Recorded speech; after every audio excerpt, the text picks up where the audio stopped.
Okay, for our number 2, we're gonna do a square that's gonna be divided into 4, okay? So same thing I did before. I'm gonna make 2 parallel lines so that I can make this square using my pencil box still, okay? And I'm eyeballing it to make sure it looks like a square. And then we're just gonna add an X on those diagonal lines. So you don't need a printer for this today. You can do everything that we are doing with just using a ruler and a drawing paper. So everybody that was here should have gotten those things, or sorry, not a ruler, a pencil and a drawing paper and a straight edge. And it's always good to have an eraser. Okay, so this is exercise 2 on slide 2.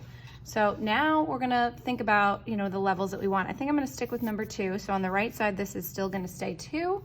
This is still gonna stay 4, but now I'm gonna have some in between. So I think I'm gonna make this a 5, and now this one is gonna be a level 6. This is all in terms of my little values that I have here, right? Okay, so actually for the number 2, I'm gonna smudge my finger, right? You see how it's got some lead on it? And I'm gonna use that to color in number 2 because it's pretty delicate. Okay. It's not totally even, so I might wanna add a little pencil in some areas. But it's pretty good, all right? So that's my number 2. Now I'm gonna go back and do the 4. Which again is gonna be layers, and it should look visibly different than my number 2.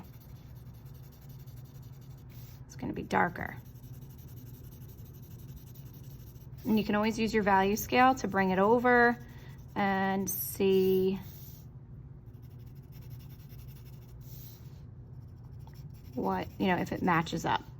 This might be a little dark because now I got an extra section that I'm gonna fill, but we'll see. So I'm gonna smudge. You have to be okay with getting your hands dirty in art. Some of the girls are not usually okay with that because they have their nails done, but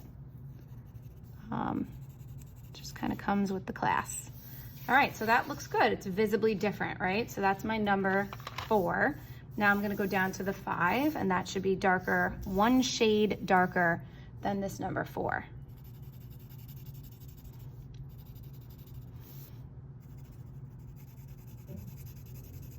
I'm using the side of my pencil the whole time to do this.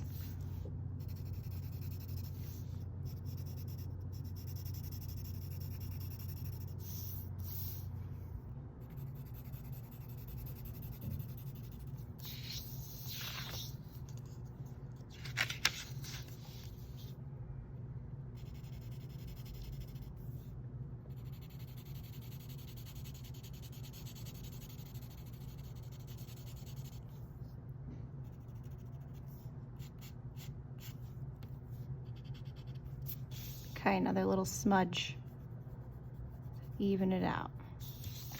Now this should look like it's a shade darker than the 4, which is kind of hard to tell. I'm gonna make sure I add a little more value. So one more pass over it with the side of my pencil, right? Because the last box, the number 6, is what I want to look the absolute darkest, right? So now that looks better, looks darker. Okay, now we're gonna go with the most pressure for the number 6 and our most layers.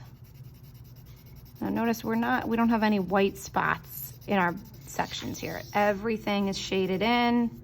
There is no remaining white space.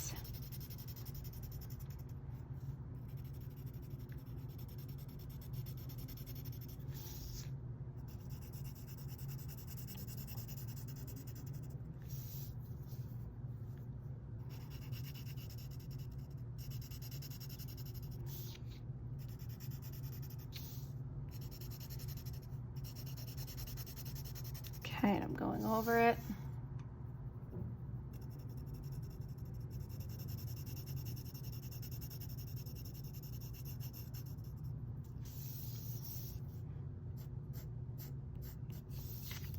All right. Okay, and that is completed square. I can use my eraser So maybe lighten up that section of that so that the number 6 stands out a little bit more. Okay, so that's a completed square and a completed triangle.